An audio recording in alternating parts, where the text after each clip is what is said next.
Good Thursday evening, southeast Texas.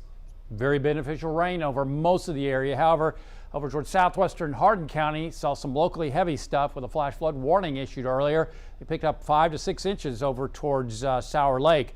More rain expected tomorrow ahead of a weak front Sunday. That'll be followed by a drier air mass coming up early next week. Unfortunately, weed pollen and mold up a little bit today, but still at moderate levels on your allergy report. Tomorrow we'll go with a 60% coverage, mainly morning, and that's mainly for the triangle. 40% coverage Lakes area and about a 30% coverage Saturday before drier air and then a ridge of high pressure dry us out much of next week. So we're not expecting too much more, anywhere between about a third and maybe an inch in some spots across southeast Texas. That's tonight, tomorrow, and Saturday. So after that, it's drying across the area much of next week. Look at this. As we expected, highs were only in the lower 80s today, and that's exactly what we got. Although it did get to 85 in Orange and Port Arthur, but it wasn't in the mid and upper 80s, as you can see across the area. And that was because of the clouds and the rainfall across our area. We continue to see these disturbances in purple ripple through the area. That causes lift and these tough to time forecasts as far as the rainfall. We think there's going to be another one coming in overnight and tomorrow morning ahead of this next trough of low pressure. That'll drag a cold front through the area coming up Sunday morning.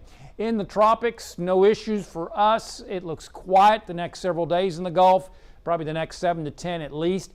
And we continue to watch Lee paralleling the East Coast and slowly weakening. It's down to 85-mile-per-hour winds. Now, as it heads towards the north, it will continue to further weaken, making a turn towards the north and maybe making a landfall over towards, say, Nova Scotia as we head towards Saturday.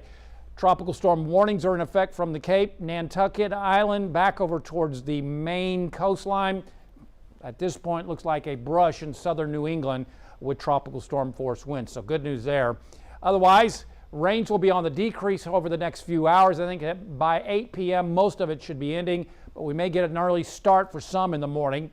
And we'll go the 40% coverage, mainly morning in the lakes, about a 60% coverage in the triangle. And then with the sun returning, I think we could be a little bit warmer than this. We're going to go with about 89 to 90 tomorrow afternoon.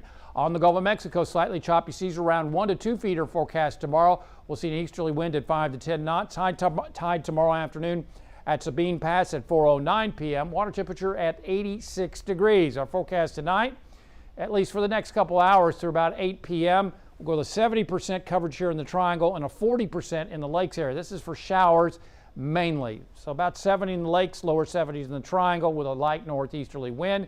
Tomorrow, mainly morning, 60% coverage triangle, 40% in the lakes area, highs upper 80s to around 90 degrees. Extended forecast after tomorrow, we have one more shot. We'll go with a 30% coverage coming up Saturday. Those will occur during the afternoon. There'll be showers and storms ahead of a front coming in Saturday night, overnight into Sunday morning. Then a drier mass filters on in, and that will bring us maybe a little of a cool down coming up Monday and Tuesday mornings. Highs in the afternoon will be in the lower 90s, but it's going to be a dry heat. The muggies won't be an issue. Little disturbance coming in on Wednesday and Thursday may scare up some clouds. Right now, I think it's too dry for any drops to reach the ground, so I've taken rain chances out. Maybe a little reduction in temperatures. And nothing says fall like a high of 94 degrees. Welcome to southeast Texas. That's how we roll. Otherwise, a ridge of high pressure will be building into our region coming up Friday, Saturday, and Sunday a week out. That's why those highs climb back into the mid-90s. Not done with summer quite yet. Download our app. Follow us on Facebook and Twitter. And as always, there's more weather at 12newsnow.com.